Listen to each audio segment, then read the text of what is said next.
My toxic mother tried to buy my engagement, spy on my life, and seize control in court, so I exposed her, won freedom, and married the man I love. I'm a 24-year-old woman, and my mother has believed since the day I was born that the only thing worth chasing in life is money.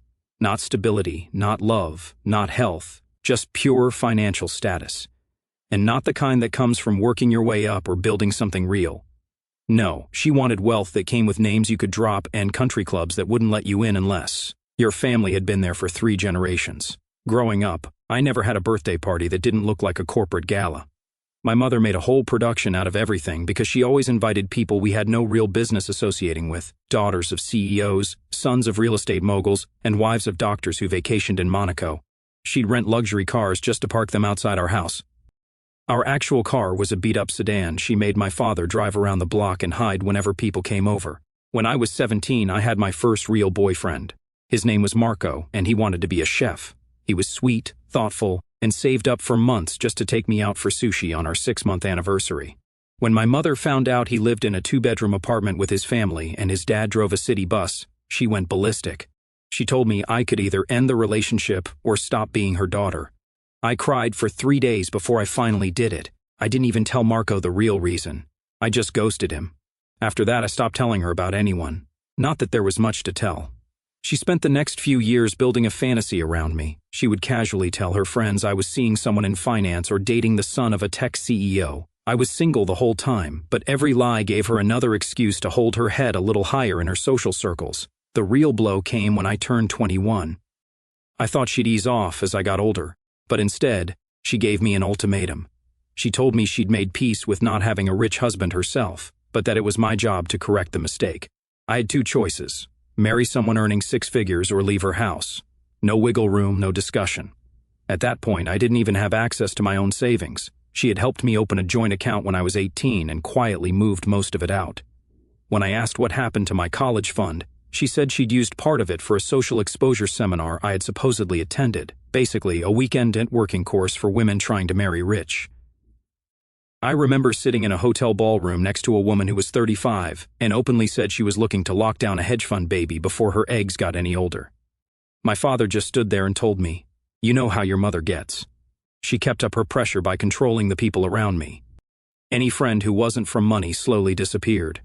She talked to them privately, asked them invasive questions, or acted condescending until they stopped calling. At one point, I had a friend named Halima whose father ran a local grocery store. One day, Halima just stopped texting back. A month later, I found out my mother had told her she was a distraction. By 22, she started parading men into our living room like we were hosting open house interviews.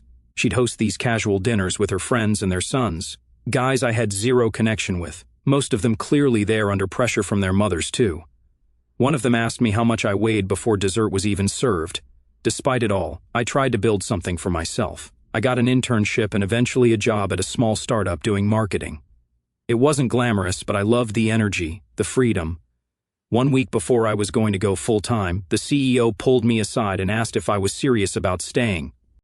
Apparently, my mother had called him directly and said I was just experimenting with the workforce before marriage. At 23, I met Dorian. He was the kind of person who didn't pretend to be anything. He was working on a graphic novel and did freelance art to pay the bills. He lived in a small studio, rode a bike, and got genuinely excited about secondhand bookstores. I kept him a secret for 6 months. I couldn't risk her finding out. Of course she did. She started tracking my phone without telling me. One evening, she showed up unannounced at Dorian's place and acted like she had just caught me doing drugs. She called him poor trash and told me to get in the car. When I refused, she gave me 48 hours, either break up with him and attend a charity fundraiser with the son of a lawyer she picked out, or pack up and leave. I chose to leave. I had $600 in my bank account, a laptop, and a duffel bag of clothes. Dorian let me crash on his couch. The last thing my mother said to me was, "Don't come crawling back when this fantasy collapses." I didn't say a word, I just walked out. I was crashing on Dorian's futon in his studio apartment for the first few weeks after I left home. Most of my stuff was still in my childhood room, but I wasn't going back for it. He cleared a corner of the room for my clothes and set up a small desk so I could work. I started picking up freelance writing gigs, product descriptions, blog posts, anything I could get my hands on. Some days, I made enough to buy groceries. Some days I didn't. For almost a full month, I didn't hear anything from my mother. not a single call or message. But my aunt, who usually stayed out of drama, started texting me cryptic things like, "Keep your guard up, there are discussions happening." She wouldn't explain more. I figured it was just my mother complaining to everyone in her social group about how I'd gone off the rails. Then one morning she called. The number wasn't blocked. I froze when I saw it. She didn't sound angry or panicked, just calm, like nothing had happened. She asked if I wanted to have lunch. I didn't know what game she was playing, but I was too curious not to go. We met at a high-end hotel restaurant uptown, one of those places where even the menus look expensive. She was already seated, sipping sparkling water, acting like we were old friends catching up. I didn't say much, just waited.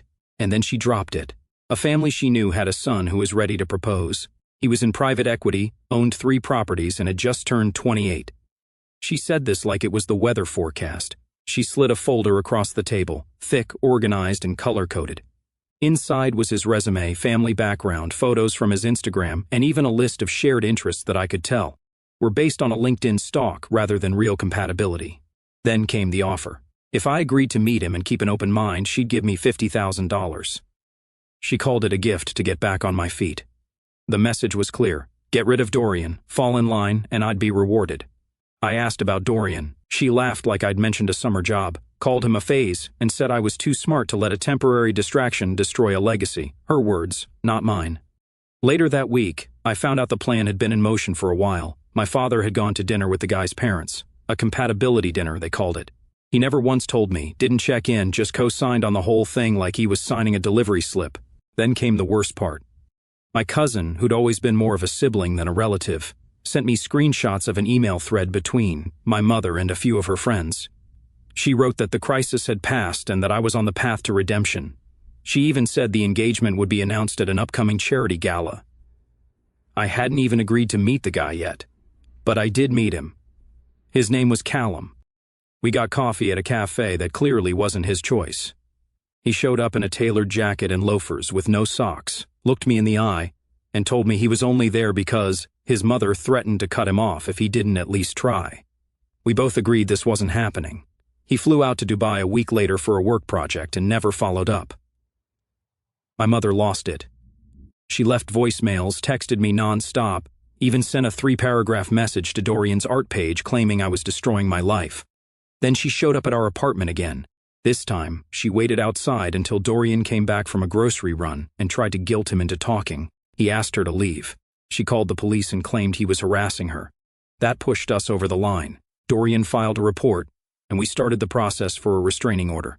We also contacted the building manager because she had somehow convinced a neighbor to let her into the lobby more than once. We found out she had sent a woman, some vague friend from the gym, to knock on our door and pretend to be looking for a lost dog. When I asked her who sent her, she just smiled and said she was told someone needed help here. We moved a few weeks later. New place, new locks, different part of the city. I didn't tell anyone in my family where. We packed everything in 2 car trips and left the futon behind. Starting over was necessary, but the damage didn't stay behind. A few weeks after we moved, Dorian started getting emails from random accounts. At first, they looked like spam, generic subject lines, vague threats. But then they got more personal. One called him a parasite, another accused him of using me to climb out of poverty. A few even referenced his past projects, twisting details like he had lied about everything. We brushed it off until one came with a screenshot of his art posted next to an old photo of me and my mother at a fundraiser from years ago. That one wasn't public anywhere. Then his publisher called. They had received an anonymous tip.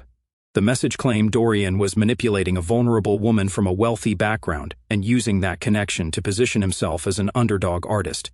They said there were reputational concerns and that, until everything was reviewed, they were pausing his promotional cycle and delaying the rollout of his next release.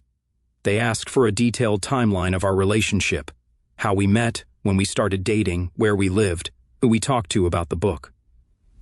Dorian gave them everything he had. I started pulling receipts too. Screenshots of my old texts with him, photos, rent receipts, a calendar with the date I moved in. It didn't feel like defending a relationship. It felt like building a legal case. A friend of ours from Dorian's art circle works in digital security. He offered to trace the email headers just to see if anything stood out. A day later he called and asked me to sit down. Every single email had been routed through a VPN, but the original IP before masking matched the service provider at my parents' house. Same zip code, same signal bounce pattern, same timestamp footprints from our old neighborhood. I didn't call my mother. I called my father. He didn't deny it. He just got quiet and said my mother had hired a reputation consultant who might have taken it too far. The consultant had apparently pitched a plan to rebrand me publicly if I accepted a different relationship narrative. When I refused to cooperate, the strategy changed. My aunt called me the next night. She was crying. There had been a family dinner, and my mother told everyone that Dorian was a leech who had emotionally manipulated a girl raised to marry better. My aunt said half the table went silent. The other half nodded along.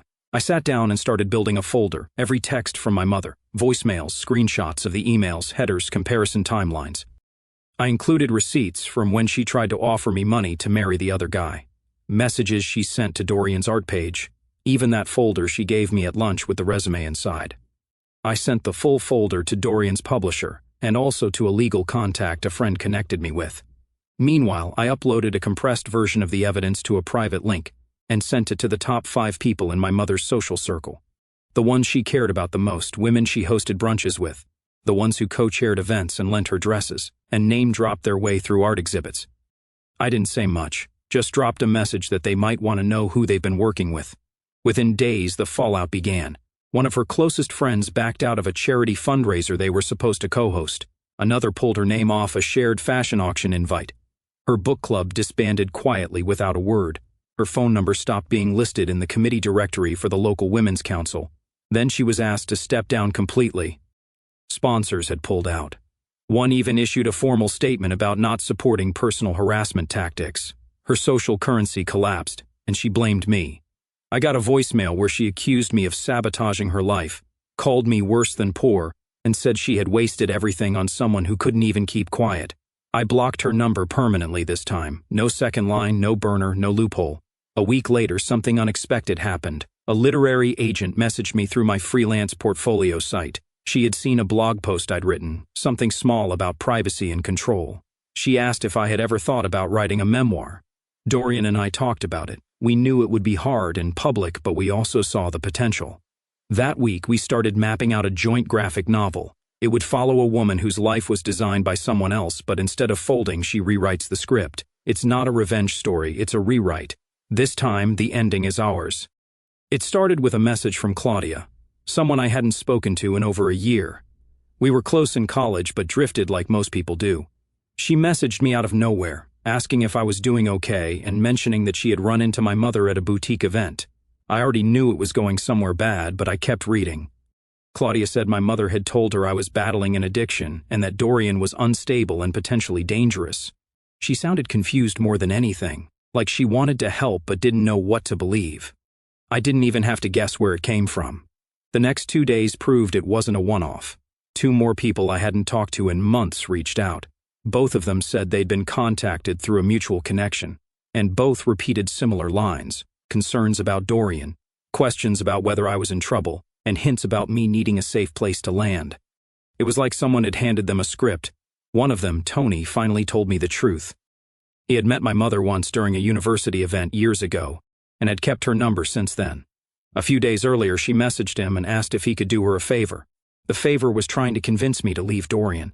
She offered him $500 up front and promised more if I agreed to come home. I called every single person who had contacted me. I told them exactly what was happening, walked them through the restraining order, the digital harassment, and even showed screenshots and proof. Most were horrified. A few stayed quiet. I noticed which ones stopped following me afterward. Around the same time, my mother started following their social media pages. She was commenting under their old photos with vague messages like "hope she's okay" and praying for her healing. On Dorian's old artwork posts, she left thumbs down emojis and a single-word comment, "danger." The accounts weren't private, anyone could see them. It wasn't subtle. Dorian offered to deactivate his profiles for a while. He said if it would stop her from spiraling further, he didn't mind stepping back. I told him not to. Hiding wouldn't fix it. He had already built his community, his audience. He wasn't going to shrink to make space for her chaos. Then a mutual friend whose dad works in private security pulled me aside at a small gathering. She said she overheard her father talking about someone from the district asking for a discreet private investigator to track a woman and her boyfriend. The woman claimed her daughter had been taken in by a manipulator, and she wanted to make sure she wasn't in danger. The The description matched too closely to ignore. That same week, we found a gift bag sitting outside our apartment door. No card, no note. Inside was a necklace, silver, dainty, something I would have liked back in high school. Dorian thought it was suspicious, so he opened the clasp and noticed something strange. The back had a small bump. He took it to a tech-savvy friend, who examined the bump under the clasp and confirmed it was a tiny Bluetooth tracker, the kind used for product testing or pet collars. We reported it to the police immediately. The restraining order violation report was updated. This wasn't just harassment anymore. It was surveillance. Then she went after my job. One of my freelance clients forwarded me an email they got from someone claiming to be my mother. The message called me unstable, said I had violent mood swings, and warned them about working with me. Luckily, my client didn't fall for it. Instead, they sent me the email and asked if I was okay. They told me they'd keep the contract going but suggested I switch to a business alias for a while. Some of my friends didn't want the heat. One sent a short message saying, "I can't keep getting pulled into this." Another unfollowed me and then soft-blocked Dorian. The pressure was too much for them, I guess. I didn't respond. I just noted who was still standing with me when things got loud. Then came the handwritten letters, unbranded. My mother had other people deliver them. 2 came from neighbors of my childhood home. Another from a woman I vaguely remembered from church. They weren't threats. They were guilt bombs. Phrases like "a mother's heart can only take so much and how will she survive without her only daughter?" That was the final push. I made another public post online. This time, I didn't blur the lines. I described how she contacted my friends, tried to bribe them, planted a tracker, and reached out to my employer. I attached photos of the gift, screenshots of her messages, and the report we filed with the police. It wasn't about revenge. It was about protecting myself. It gained traction fast. Within 2 days, the post had gone viral. Media outlets started reaching out, asking for interviews, and advocacy groups offered help. A few even said this could be part of a larger pattern they'd seen before. I didn't answer anyone right away. I just sat with Dorian on the fire escape of our apartment that night. We didn't say much. We didn't need to. She had tried everything: bribery, manipulation, lies, surveillance, and still, we were here together, alive, untouched by her money. 2 weeks after I posted about the tracker and everything else my mother had done, I got a knock at the door. A court officer handed me a sealed envelope and left without a word. Inside was a legal summons. My mother had filed for adult guardianship over me, a rare legal action usually reserved for individuals with diagnosed mental conditions, not independent adults with jobs and stable housing. But her petition tried to paint me as unstable and vulnerable. At first, I thought it was a scam, but the paperwork looked too official. I called the court clerk. She pulled up the case file and confirmed it. Real court date, real case number, real petition. The listed reasons were emotional instability, financial recklessness, and coercion by an older manipulative partner. She was trying to take full legal control of my life. Finances, living arrangements, medical decisions, everything. And if she won, she could force me out of my home, cut off Dorian, and make every future choice for me. The hearing was scheduled for exactly 14 days later. I hired a lawyer the next morning. She had seen my story online and reached out, offering a reduced rate. She specialized in adult protection cases and had dealt with similar filings used as control tactics. She told me this wasn't new, just rare and hard to win if the other party fights back properly. So we started building my defense. Dorian's publisher immediately submitted a character statement. They included the timeline of his promotion pause and reinstatement and how I had helped clear his name. 2 of my freelance clients wrote letters about my professionalism, how I met deadlines, managed contracts, and even helped expand their content reach. My old professor from college sent an email detailing my leadership in group projects and my ability to handle pressure. We added all of that to my file. Then something unexpected happened. A woman named Lucinda contacted my lawyer. She had been one of my mother's longtime friends until a few years ago when her daughter married someone who worked as a mechanic. My mother had called the man manual labor trash at a dinner party, and they hadn't spoken since. Lucinda offered to testify on my behalf. My lawyer also advised I undergo a psychological evaluation from a licensed therapist, just to close any loophole. I went through the process: sessions, questionnaires, even a home visit to document my living situation. The report came back clear: no signs of emotional manipulation, financial instability, or cognitive dysfunction. On the day of the hearing, we showed up early. My mother arrived 15 minutes late in a tailored coat, pearl earrings, and heels, like she was attending a luncheon. Her lawyer carried a thick folder and looked like he had something to prove. Inside the courtroom, things moved fast. My lawyer went first, laying out our timeline with documents and printed exhibits. She introduced the statements, the evaluation, and confirmed the restraining order violation was still being investigated separately. Then it was my mother's turn. She took the stand and told the judge I had been taken over by a predator, that I lived in unsafe conditions, and that I had delusions of independence. She brought up Dorian's finances, his lack of a car, his art as unmarketable, and claimed I had no idea how to survive on my own. She even said I had once asked for money, a single $20 Venmo transfer I used for a cab when my debit card failed. Then my lawyer asked her about the tracker necklace. My mother tried to deny it, but we had the police report, a text breakdown of the device, and the exact time it pinged to her home IP address. The judge raised his eyebrows and leaned forward, asking why she had placed a tracking device on her adult daughter's personal belongings. She went silent for a moment and then started blaming online influence, claiming people were brainwashing me. The judge cut her off. Dorian was the last to speak. He didn't defend himself.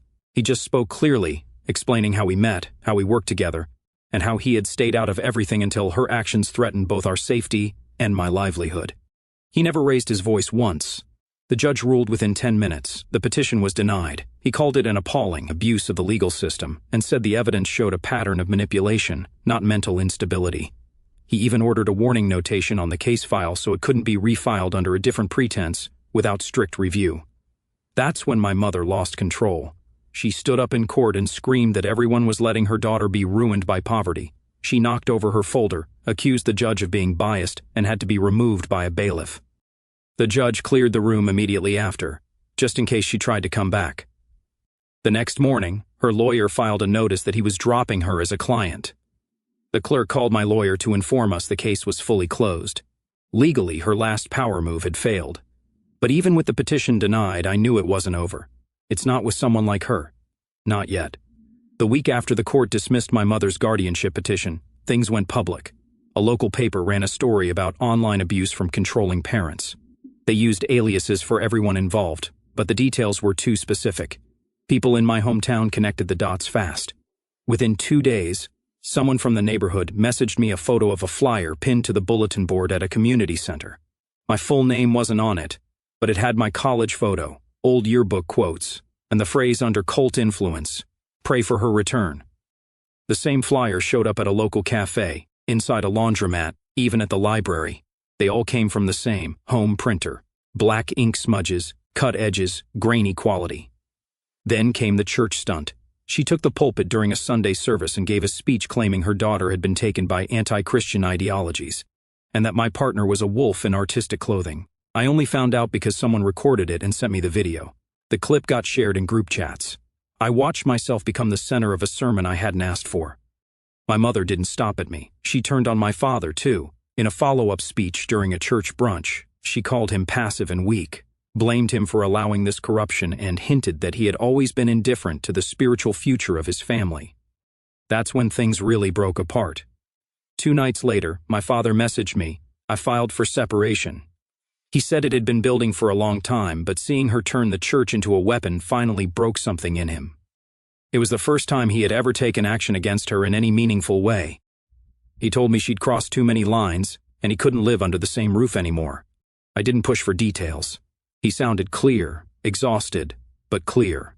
A few days after that, I got an email from one of the church's senior pastors. He said he'd seen what was happening and was embarrassed. He apologized on behalf of the church and clarified that she'd acted without any support from leadership. The church board met later that week and placed her on a leave of absence from the event planning committee. Not long after, she launched a blog titled, "How I Lost My Daughter to Greed and Lust." It was filled with dramatic fiction dressed up as fact, posts about how I snuck out at night to meet strange men, how I stole from her to buy makeup, and how I begged for expensive things and then turned around and embraced poverty. None of it was real. She wrote like she was submitting to a tabloid editor, and people started reading it. I posted my response online, titled "How Wealth Broke My Mother." It was a short article with embedded call logs, screenshots of her emails, and police reports, each one carefully redacted but clearly structured. I added a timeline of key events and included short voice clips of her threats. I didn't accuse her. I let her own words speak. The article spread fast. Newsletters picked it up. Activist pages reposted it. I got an email from a clothing brand that promotes economic justice. They asked if I'd write a series of short essays for their fall campaign, pieces about parental pressure, wealth expectations, and estrangement. I accepted. One of the essays led to an invitation to speak at a college panel for young creatives navigating toxic family systems. I accepted that too. The event had about 50 people. I was halfway through answering a question about class-based pressure when someone in the third row stood up and shouted my name. It was her. She had bought a ticket under a fake name and waited until the Q&A to start heckling. She called me ungrateful, accused the panel of encouraging daughters to betray mothers, and waved around a folder of printed blog posts. A few students started yelling back. Security came in and escorted her out. She screamed the whole way. I didn't stop the talk, I just kept going like she wasn't there. 3 days later, I received a letter from her lawyer, or rather, a new one. She was threatening to sue me for defamation. My lawyer sent back a short response. Every piece of content I had posted was factual, documented, and protected. She never followed through. Instead of trying to fix ties with old friends who had vanished when things got tough, I started pouring into the ones who had stayed. The friend who sent me the video from the church, the client who backed me when my mother tried to sabotage my work, the professor who checked in every month like clockwork. That group became my base. Meanwhile, Dorian's graphic novel, loosely inspired by our story, took off. It landed on a bestseller list and turned into a cult favorite among readers who resonated with themes of control and escape. His publisher expanded the press run and offered him a second deal. The book was everywhere: bookstores, podcasts, fan art accounts. But I still knew one thing: she wasn't done yet. Even with the court orders, the church embarrassment, the blog meltdown, the panel disruption, there was something in her that wouldn't let go. And something told me she had one last play left. Dorian proposed during a weekend trip to the coast. No audience, no cameras, no fancy restaurant. We were sitting on a blanket, eating leftovers, when he pulled out a simple silver ring and asked if I wanted to keep building a life together. I said yes before he even finished the sentence. We didn't post anything, no, just engaged photo, no announcement. It was ours, and we planned to keep it that way. We decided on a small wedding, 35 guests, people who had stood beside us through everything. No extended family, no coworkers, no acquaintances trying to network, just friends we trusted, a few of Dorian's relatives, and my father, who had quietly filed for divorce and moved into a small apartment 3 towns over. He RSVP'd through email and didn't write anything except "I'll be there." That was enough. Because of everything that had happened, we took extra precautions. We hired 2 private security guards, set up a guest checkpoint at the venue entrance, and gave every guest a digital code that had to be shown at entry. Phones were allowed, but we asked everyone not to post anything until after the wedding. No dates, no location tags, nothing. The venue was tucked in a wooded area just outside the city. Small garden, warm lights, quiet paths. It was the opposite of everything my mother would have planned. No chandeliers, no centerpieces made of orchids, no champagne tower, just long wooden tables, homemade food, and music from a friend's speaker system. A week before the wedding, we noticed something odd. My second cousin, whom we had invited reluctantly, posted a vague Instagram story showing the venue gates with a caption that said, "Something magical coming soon." No names, no direct clues, but if you were looking for it, it wasn't hard to figure out. We asked him to delete it, and he did, but it was already too late. On the day of the wedding, everything was calm until 15 minutes before the ceremony. A woman in a beige trench coat arrived at the checkpoint, carrying a white bouquet and demanding to be let in. She claimed she was the mother of the bride and shouted that her daughter was being sacrificed to poverty in front of God and everyone. Security stopped her at the gate. She started yelling louder. It was my mother. She had dyed her hair darker and wore a wig cap underneath like it was a disguise. The bouquet was fake, plastic roses wrapped in tulle. She wore heels, heavy makeup, and a pin that said "Proud Mother" across her lapel. The guards asked her to leave. She refused and started a scene, loud, dramatic, theatrical. She accused Dorian of stealing me, called my father a coward, and called our guests poverty enablers. Most people stood quietly. A few stepped away, some looked at me, unsure what to do. The wedding coordinator asked if we should call the police. I told her to wait. I walked out in my dress, no veil, no train, just the same simple white slip I'd picked out at a consignment shop. I walked straight to the gate, stopped 3 feet from her, and told her calmly that she needed to leave, or security would call the police again.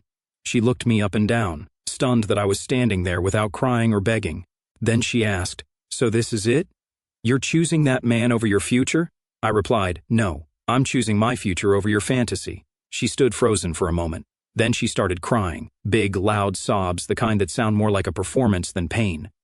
She muttered something about betrayal, about how she had built everything and I had thrown it all away. The police arrived 6 minutes later. One officer recognized her name from our previous reports. They gave her two choices: leave peacefully or be taken in. She left, loudly, dramatically, but without a fight. She was gone before the ceremony even began. We started the wedding 20 minutes late. I wiped my face, fixed my lipstick, and walked down the aisle barefoot. The officiant didn't even mention what happened. We just kept going. Dorian's vows weren't long. He talked about choosing partnership over control, joy over approval, and how real wealth wasn't measured in money, but in peace. People cried. I cried too, but not because of my mother, because for the first time in my life the future was mine. We danced under string lights that night. No spotlight, no photographers shouting directions, just slow music, laughter, and plates filled with food someone's grandma had made. Friends gave speeches about love and choosing your own story. My father stood in the back and raised his glass once, then sat down quietly. Somewhere out there, I knew my mother was watching all of it unravel, not the way she wanted.